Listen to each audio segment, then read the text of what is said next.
To GG fashions Adilabad అండి. ఇప్పుడు next మీకు ఇక్కత్ ప్యాటర్న్ శారీ చూపిస్తున్నాను. చూడండి, కలర్ కూడా చాలా బ్యూటిఫుల్ ఉంది.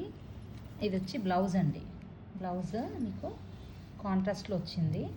పళ్ళు కూడా చాలా బ్యూటిఫుల్ ఇక్కత్, ప్యూర్ ఇక్కత్ లాంటి డిజైన్, బట్ నాట్ ప్యూర్ అండి. ఇది సెమీ సిల్క్ వస్తుంది.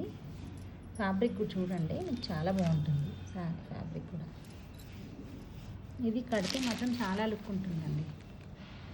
వీటిలో కలర్స్ ఉన్నాయి, బట్ నేను ఒక 2 కలర్స్ శాంపిల్ కోసం చూపిస్తున్నాను. శారీ కలర్స్ కానీ ప్యాటర్న్ కానీ చాలా బాగుందండి. చాలా రిచ్గా కనిపిస్తుంది అండ్ వెరీ బడ్జెట్ ఫ్రెండ్లీ అండి. Thank you. Please like, share and subscribe. మా కస్టమర్స్ చాలామంది ఉన్నారు, అందరూ సబ్స్క్రైబ్ చేసుకున్నాం అంటున్నారు, బట్ లైక్స్ ఏమీ లేవండి. లైక్స్ కొట్టండి, లైక్ షేర్ చేయండి మీ ఫ్రెండ్స్కి అండ్ రిలేటివ్స్కి. ప్లీజ్ మీరు కొంచెం మన ఆదిలాబాద్ వాళ్ళన్నా కొంచెం ఎంకరేజ్ చేయండి. ఎవరెవరినో ఎంకరేజ్ చేస్తూ ఉంటారు, కనీసం మన దగ్గర వాళ్ళన్నా ఎంకరేజ్ చేయాలి కదా. Okay, thank you.